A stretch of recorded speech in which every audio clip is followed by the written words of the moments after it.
Hey everyone, welcome to your fourth day of ukulele. At this point, we still want to be heavy into our repetition. We want to review everything that we've been doing. This is how you should be practicing as well. Go through all of the small things we've learned so far. Until it's second nature, the first thing you want to do every time is name your ukulele strings from the bottom, which looks like the top, to the top, which looks like the bottom. G, C, E, and A. A is your first string, E is your second, C is your third, and G is your fourth. Right now I'm playing with a low G string. When you get to this G, you'll hear it high. So you would hear, when you hit this G string, you'll actually hear this G pitch. Don't be surprised when you hear that mine's different. Your ukulele will sound like this when you go from the fourth to the third to the second to the first string. All dogs have fleas. So those are your strings. We know now in music that we're playing alphabetically. You're going from A to B to C to D to E to F to G to H. Nope, not H, A, B, C again. You start again. So B comes after A, obviously, but A comes after G. G comes before A. That's something you'll have to get your mind around.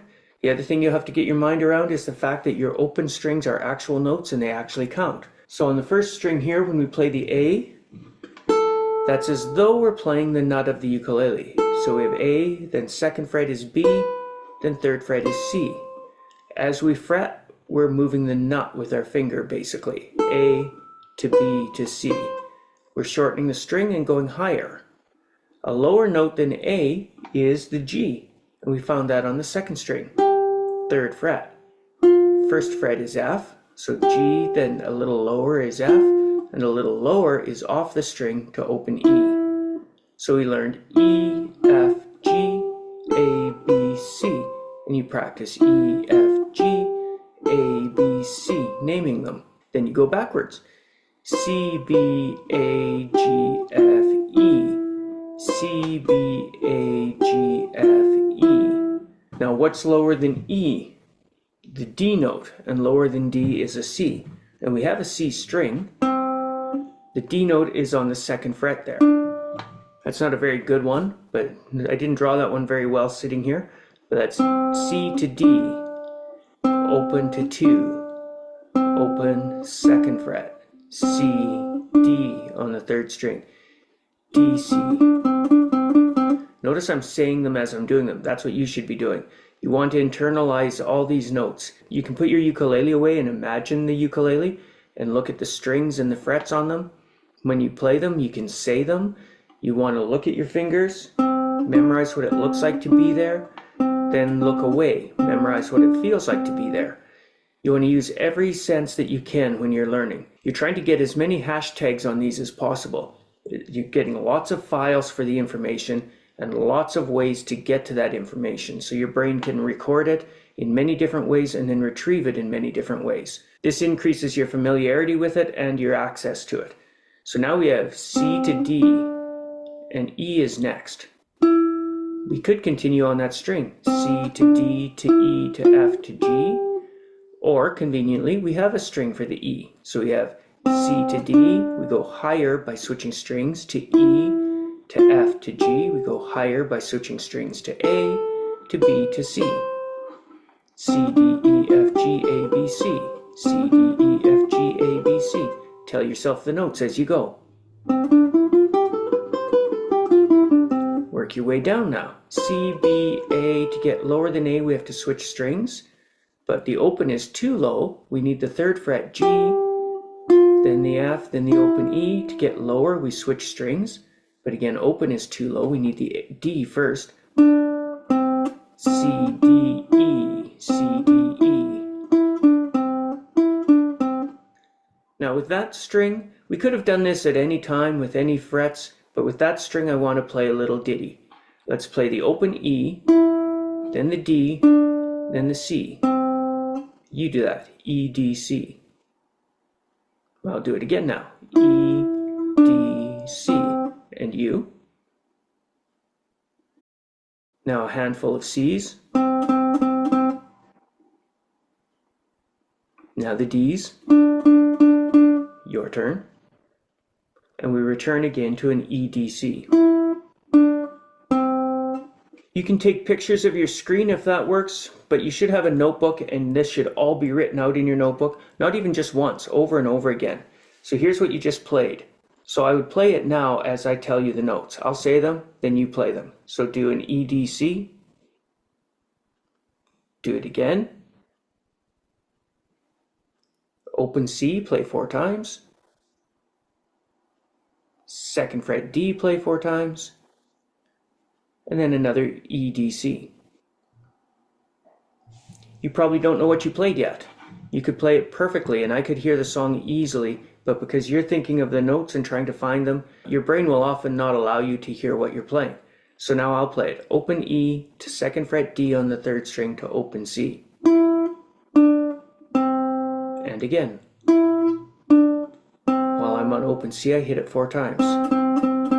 Then I hit the D 4 times. And I repeat the EDC. Most of you, as soon as I start playing it, go, oh, I get it, that's Hot Cross Buns. When you're playing it, you can't quite hear it. This is going to be a feature of your playing for forever, really, or at least it is of mine, that I don't exactly accurately hear what I'm playing when I'm playing it. I always love recording myself and hearing back, because then you hear things that you didn't notice before. You may be better or you may be worse, but at any rate, it's different and surprising. Here's the song in time. E, D, C, hold that. E, D, C, hold that. Faster C's. D's, E, D, C. Hot Cross Buns. Hot Cross Buns. Hot Cross Buns. 1 a penny, 2 a penny. Hot Cross Buns. So those notes give us the song, obviously, Hot Cross Buns. We're using the song to learn where the notes are on your ukulele right now. Later on, we'll use the notes and write them on a staff so you can use them to help you learn to read your notes. So that's actually probably enough for today, but I'm going to do what I want you to do every single day, which is cover your chords as well as your notes. So you got your string names, you got your scale now, C, D, E, F, G, A, B, C. This is a C scale. You have a little song to utilize the notes and hopefully have some fun. And then we have our chords. If we hold this C note and strum 3 open strings with that note, what do we get? That was your C chord. If you move that finger and play on the 1st fret, you have a C7 chord. We move to the next string. It's an F note you can see on your picture, and it made an F chord of some sort. I told you it's an F2, but for weeks you can just call it F. Now I've added this finger to the 4th string, 2nd fret. This is the complete F chord. Review them. C. 1st fret makes it a C7 chord if I'm strumming. F, add 2, or add that note for a complete F. Then we went into a 3-finger chord last time. Your pointer stays where it is. It's an anchor finger. Your middle finger moves from the 4th string to the 3rd, and your ring finger goes on the 2nd fret of the 1st string. So I have 2nd, 1st, and 2nd with an open string. I haven't put their names because I want you to guess them a little bit. In a real class situation, that's what I would do. I'd have you name them as I draw them. And hopefully you remember that's G7. G7 has the pointer where it was in F, but the middle finger has moved. On F it's on the 4th string, on G7 it's on the 3rd, and we add a ring finger. So you go through those chords. A C chord, a C7 chord, an F chord, and a G7 chord. In the C chord we're holding a C note, but we're strumming, so that makes it a chord. In the F chord we're holding an F note and this A note, and we're strumming to make it an F chord. In the G7 chord, this note here is our G. So every chord will have its note name in it. Let's go again and get our way to F. So we have C, 1st finger, C7, 1st finger on the other string, F, add 2, or F. And underneath I've added a D minor chord. These 2 fingers remain. You may not notice that in your picture, but they do. Then we add the ring finger on the 2nd fret of the 3rd string. That's this D note. So we're going into a D minor chord. The D minor chord has the F note, then this A note that completed an F chord, and then you have to move around a little bit maybe to get your ring finger in on the D note. Again, 4 strings strum. When you strum, you're hitting multiple notes, so those are chords. We have this open string still. That's your open A. So C chords had this C note, but also an open C. C7 had a note in this 1st fret, also an open C, making it still a C chord. The F chord has this F note. D chord has the F note and a D note in it.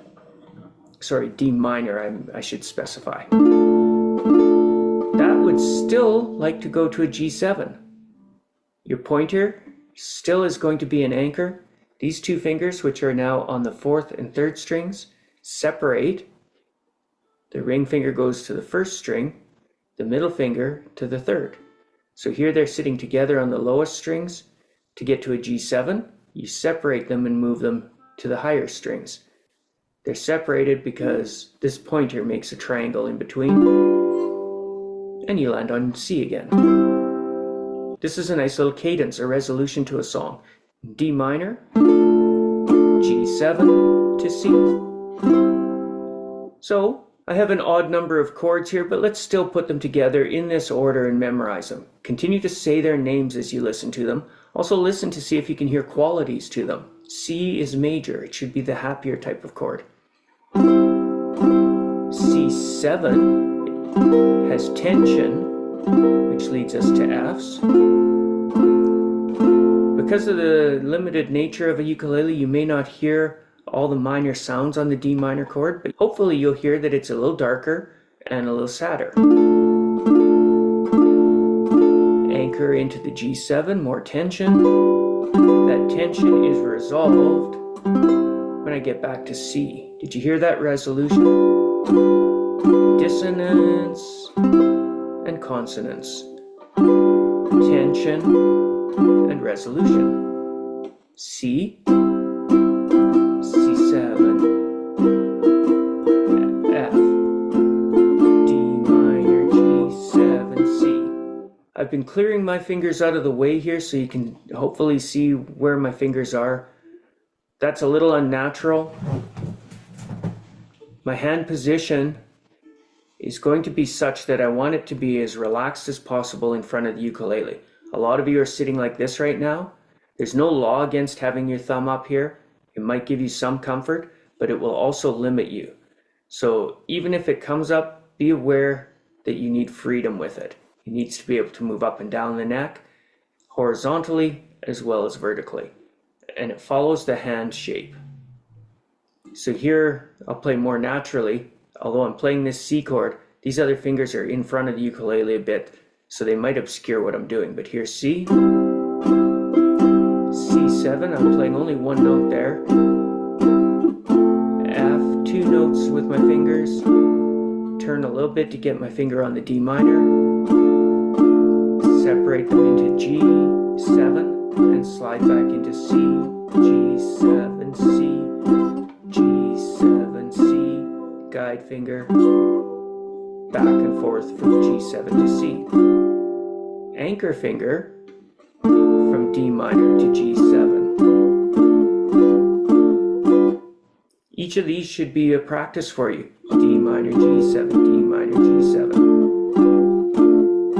I'm exaggerating maybe a little, but look how my elbow and wrist are moving. What I'm not doing is going, let's move fingers into frets. Rather, my hand shape allows my chords to reach. Notice my fingers are hardly moving. Just subtle changes. Here's F, turn a little so I can get this finger on the D minor, a little more to drag them into G7, push them into C. That economy of motion is something you want to work toward. Don't be the least bit surprised that it's not working for you right now. You're trying to build neural pathways and tell your muscles what you want them to do. And right now, when you send that signal, it's searching. It's like a rat in a maze trying to find a route from your brain to your fingers. And they act like spaghetti, and you can't get them where you want. When you do, they were awkward. The fine motor actions build up over time as these neural pathways narrow down. After a while, the rat knows exactly how to get to the cheese without wandering down paths, and so will that signal to your fingers. The more you practice, the more it quits going off on tangents and heads right to what you want. You'll use less muscle power, you'll use fewer muscles, and you'll be more accurate. I was going to say this isn't something that happens overnight, but it kind of does. If you practice a motion, even if it's awkward and weird, okay, what do you say? Slide and add this finger, this one, and this. And you do that for 10 minutes and you don't improve at all. When you come back tomorrow, you will be improved. Your brain is rewiring during this time. And often it's at night, so you wake up the next day and you're a little bit better. These are smoother. You may not even remember in the future how difficult it was. But that's a good reason to record yourself sometimes, or even write it down in a notebook to see how much better you're getting. Because you will be discouraged at times. It's nice to look back and see all the improvements you have made and all the hurdles you have cleared. I've talked too long again. Let's leave her at that, guys. See you next time. Have a good one.